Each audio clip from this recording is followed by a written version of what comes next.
Hello, everyone. Welcome to part 75 of my story. So, the jurisdiction where I was going to reside at, the Eastern District of Texas, I was denied. Basically, they couldn't accept me because I didn't have CDC risk factors, and my time, which was to expire with the BOP, was in 2024, and my sentence at that time, I still had some time to do, and they were basically saying we're not going to accept anybody that has less than 2 years to go on their sentence. So I remember I felt so defeated and I was kind of upset about it. I sit down and I talked to the camp unit team manager at that time, and she basically told me, well, we want to be fair, Ms. Bush. I appreciate everything that you're doing on the compound. You're awesome inmates. So what I'm going to do is I'm going to slide you back in again, but let me process a few other people. So I said, well, how long do I need to wait? She said, just give me a few months. And so I said, okay. So I went back to the compound. I continued to do everything that I could do. And now my situation was I need to change this jurisdiction and go somewhere else, where they're not rejecting people because they don't have CDC risk factors or they're looking at the time that they have left on their sentence. That wasn't the case. I seen people leave prison who had 10, 15 years left on their sentence because that jurisdiction accepted them. And I had one of the lowest pattern scores at the camp. Not the lowest, but one of the lowest pattern scores at the camp. I was like a negative 14 something at the camp. So my numbers and my points were low enough. I was minimal security risk. And so the only thing was the fact that I didn't have any of those CDC risk factors. I was a healthy, thriving young lady at this time. Still is right now. But I would watch a few of my friends leave, like my good friend that I told y'all about, Miss Jackie. She actually left at 45%. She had a 15.5-year sentence. And she never thought that there would be any kind of way that she wasn't going to get it. She was so optimistic about leaving and going home. And I was so very excited for her. I didn't get to see her when she left out the door, but she left me all her books because she knew that I loved to read. And so I ended up taking all her books. Somebody from the East Trinity brought them over to me and said, Miss Jackie told me to give you her books, Miss Bush. And I was like, okay. So I took the books and I started reading those books. But it will be some years before I would talk to Miss Jackie again. At this point, COVID is ramping up on the outside. People are losing their lives. I have family members who have traveled over to New York and other places to help during this pandemic because it is out of control on the outside. And so me as a mother, I'm inside of here dealing with this, but I'm also afraid for my kids on the outside. So I'm just basically trying to tell my kids, to be alert, because I would hate to get the call that something bad happened to y'all and it's nothing that I can do from inside of here.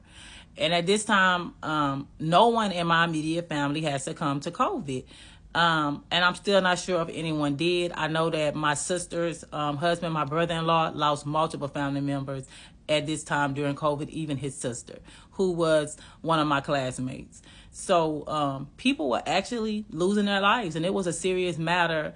And I don't think that the BOP intentionally were trying not to protect the inmates. I just feel like they didn't know what to do. It was a pandemic. It was the first time that this had happened. They had very limited guidance on what to do, and what they were trying to do and what they were being told to do was two totally different things. So at that point, life was going to be lost, and sadly, it was going to be inmates' lives. Middle of December, I was offered the Pfizer vaccine. I think the vaccine rolled out to the prison system on December the 14th. By December 17th, only us sanitarians along with staff was offered to take the vaccination. I was told staff members were refusing to take it. They were saying they're not going to take this vaccine. At one point, I was standing in line and I was like, no, I don't think I'm going to take it. But then something told me to go ahead on and take this vaccine. So before President-elect Biden at that time took the vaccine on December 21st, I was vaccinated on December 17th. Me and 4 other prison inmates, and the staff number is unknown. I just know that they were saying they were not taking this vaccine. So I'm vaccinated for this COVID. I'm vaccinated for COVID. I will receive my second dose January 5th.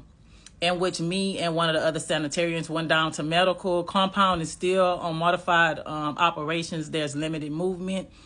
I go down, we stand in line to get this vaccine, and I took mine first, and this is my second dose, and she's going to take her second dose, and she's staring at this needle hard, and she tells the nurse, "Ma'am, that needle is empty," and the nurse gets very upset with her. She's like, "This is not an empty syringe," and she's like, "Okay, ma'am, but I'm looking at it. It's nothing in it." So then the nurse picks up this syringe and starts shaking it up and down in the air. And she was like, "You're right. It's nothing in here. Hold on." And she steps outside. So before y'all start asking me, I'm going to show y'all. I came home with so many receipts, y'all. Because the turning part of my incarceration and the path that I would take basically was deterred by the COVID pandemic. And so here's what it looks like. I don't know if y'all can see it really good, but it's basically consent for the COVID vaccine. It has the vial number that I took on this side. This is from the first dose that I took. And on this side is from the second dose that I received back in January of 2021. So, yeah. And here, y'all, is all my paperwork from prison. This is every time I took a COVID test, every time a temperature check. It's literally hundreds of papers, y'all, in a time that I was a sanitarian.